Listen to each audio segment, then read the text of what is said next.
Mes chers amis, bonsoir. Alors tout d'abord, je voudrais vous remercier pour vos réactions à ma vidéo qui m'ont très agréablement surprise. Je n'y attendais pas du tout. Je vous remercie beaucoup et c'est pour ça que je vous fais une nouvelle vidéo ce soir, puisque encore une fois, il y a concomitance entre deux événements très importants dans le calendrier hébraïque et musulman. Alors demain, c'est Ashura et c'est aussi le Yom Kippour. Alors je vais ouvrir une petite parenthèse théologique. Alors c'est quoi Ashura pour les musulmans?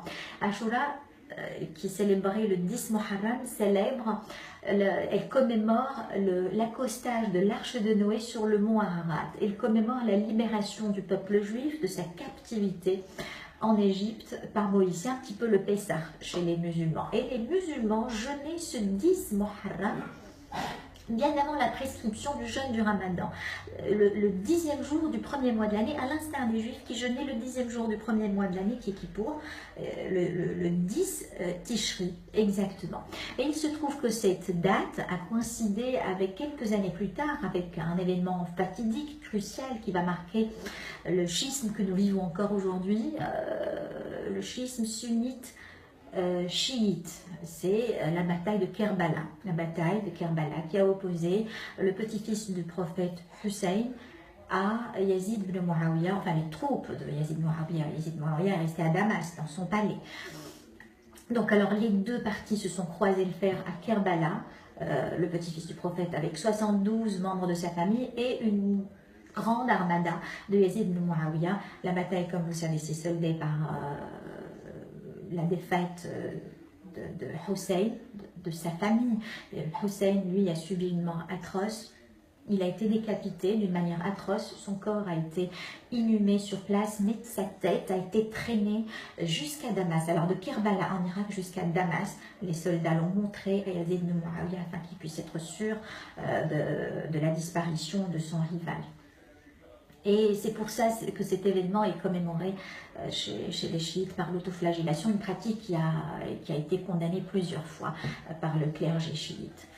Et donc, alors nous allons passer maintenant au Yom Kippour, qui est le 10 Tishri. Le Yom Kippour, le jour le plus solennel du calendrier hébraïque, c'est le jour du grand pardon, le jour où Dieu a pardonné le péché le plus ignoble que l'on puisse commettre, c'est l'Avodah Zara, l'idolâtrie.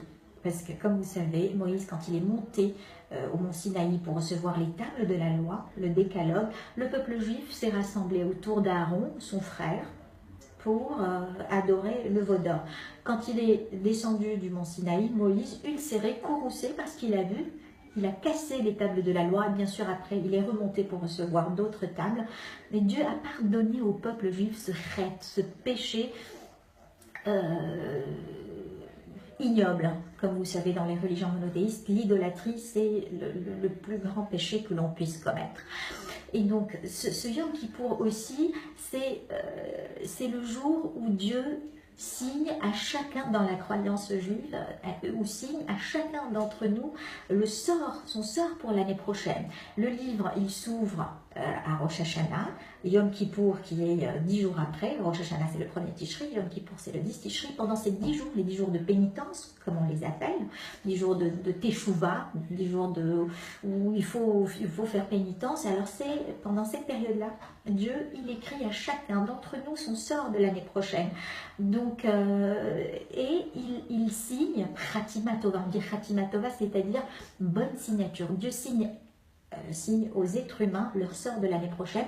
Et il le signe quand? Il le signe juste avant la rupture du jeûne du Yom Kippour. Et il est aussi coutume de demander Mehila, puisque Dieu, s'il pardonne à tout le monde les péchés qu'il a commis à son égard, il ne pardonne pas les péchés que quelqu'un puisse commettre à l'égard d'une autre personne. S'il a offensé, s'il a humilié, s'il a blessé, il faut lui donner pardon, on demande Mehila. Juste avant Kippour, il est coutume de demander Mehila, ça veut dire pardon. Donc moi aussi, à mon tour, je demande pardon. Mehila, Ani mevakeshet slicha, Ani metztaeret, im asiti taout, im asiti משהו לא כל כך טוב, אני לא מושלמת, לפעמים אני עושה שטויות. אני מבקשת סליחה, מחילה, ומצידי אני סולחת לכולן. אני אומרת את זה מתוך הלב שלי, אני סולחת להכל. וכן, שכחתי, אני רוצה להגיד תודה לכל החברים ששלחו לי מילים טובים, תודה רבה, קראתי הכל ואני ממש מתרגשת, תודה רבה, ומחילה וחתימה טובה וצום קל. Tsum kal, ça veut dire doux jeune. On dit doux jeune, ça veut dire doux jeune, voilà. Donc voilà, je souhaite doux jeune à ceux qui vont jeûner le 10 Muharram, parce qu'il y a encore des personnes qui font le jeûne du 10 Muharram, c'est un jeûne facultatif, mais on le fait quand même. Et doux jeune pour les personnes qui vont faire le Kippour. Mais il y a une différence quand même de taille, ce n'est pas un détail.